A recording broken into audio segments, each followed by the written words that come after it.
샬롬. 범어달고나 토요일 사무엘하 7장과 8장의 말씀을 함께 묵상하고자 합니다. 오늘 말씀은 이제 다윗이 모든 그 나라의 일들을 정리하고 평안해졌을 때의 일입니다. 7장 1절의 말씀을 볼까요?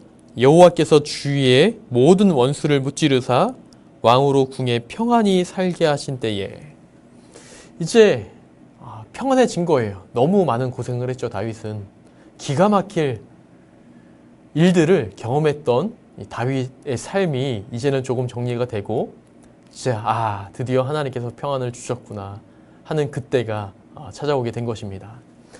여러분, 우리의 삶 가운데 평안이 찾아오게 되면 어떤 일이 일어나나요? 먼저는 너무 감사하죠. 기쁠 것입니다.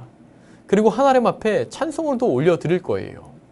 그런데 그러한 시간이 하루 이틀 지나고 나다 보면 우리의 삶은 자연스럽게 하나님을 더욱더 찾기보다는 그 평안함에 안주하여 또 다른 즐거움과 또 다른 기쁨을 찾기 위해서 힘쓰는 그런 모습들이 발견되지 않을까 싶습니다. 그것이 죄를 가진 인간의 습성인데요.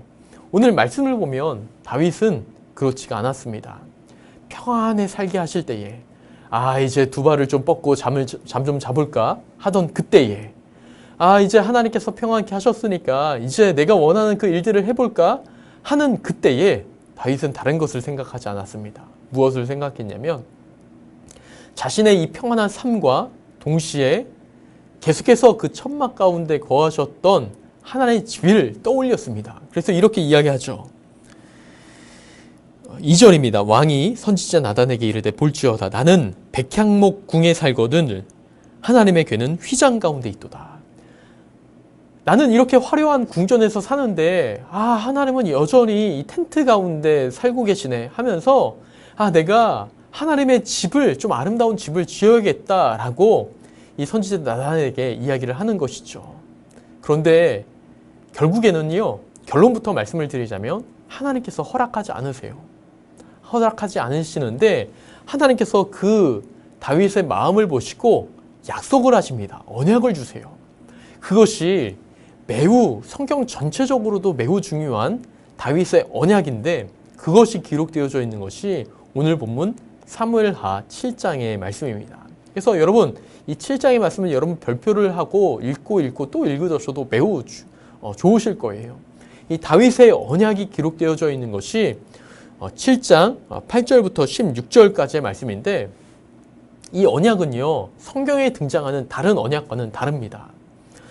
여러분, 성경에 수많은 사람들이 등장하는데 그 많은 사람들 중에서 하나님께 가장 큰 사랑을 받았던 사람을 꼽으라 하면 많은 신학자들이 다윗을 꼽는데, 다윗을 꼽는 이유가 바로 이 다윗 언약 때문입니다. 여러분, 언약을 보면 크게 아브라함에게도, 또 이삭, 야곱에게도, 요셉에게도, 또 모세에게도 하나님께서 약속을 하셨어요. 그런데 그 약속과 이 오늘 등장하는 다윗의 언약과 매우 차이가 있는 딱 한 가지가 있습니다. 무엇인지 아세요? 이 다윗의 언약에는요, 어떠한 조건도 없어요. 예를 들면 다른 언약에는 네가 만일 내 말을 지켜 행하면, 네가 만일 내가 말하는 그곳으로 가면, 떠나면, 네가 이 일을 하면 이라는 조건이 늘 달려 있습니다. 그런데 여러분, 오늘 이 다윗의 언약을 한번 살펴보세요. 유심히 살펴보세요. 그 어떠한 조건도 없습니다. 네가 만약 어떠한 일을 한다면 이라는 조건이 달려져 있지 않아요. 그저 하나님께서 다윗을 마음껏 축복하십니다. 볼까요? 8절의 말씀을 보면 내 백성 이스라엘의 주권자로 너를 삼겠다. 내가 너의 이름을 위대하게 만들어 주겠다. 11절입니다. 너를 모든 원수에게서 벗어나 편히 쉬게 하겠다. 또 내가, 하나님께서 이렇게 말씀하시는 거예요. 내가 너를 위하여 집을 짓겠다. 도리어 집을 짓겠다. 너의 왕위를 견고하게 하겠다. 너의 나라를 견고하게 하겠다. 나는 그의 나라 왕위를 영원히 견고하게 하겠다.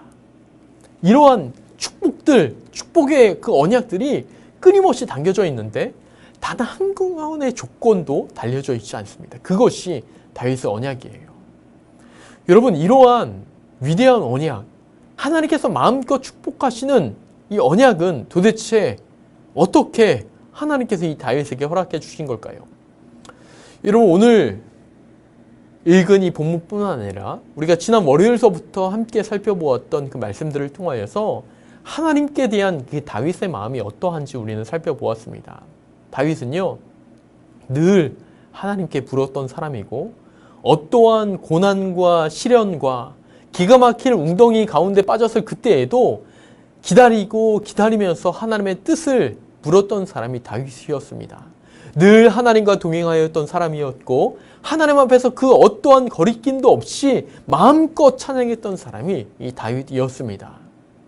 그리고 평안히 살게 하신 그때에도 오직 하나님만 생각했던 사람이 다윗이었습니다. 그러한 다윗에게 하나님께서 어떤 은혜를 주시나요? 아무 조건 없는 은혜.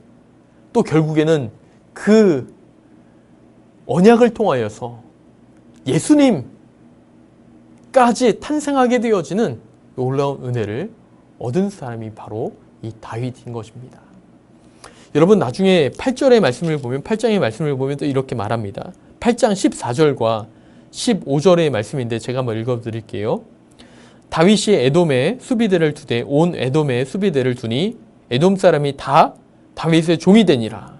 다윗이 어디로 가든지 여호와께서 이기게 하셨더라.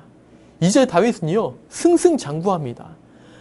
싸우는 싸움마다 승리하게 되고요, 전쟁하는 모든 전쟁을 승리하게 돼요. 어디로 가든지 하나님께서 이기게 하셨기 때문에. 그리고 다윗은 그러한 하나님의 이김 가운데 교만하지 않습니다. 계속 그 나라를 치리해 가는데 어떻게 치리해 가는 줄 아세요? 8장 15절입니다.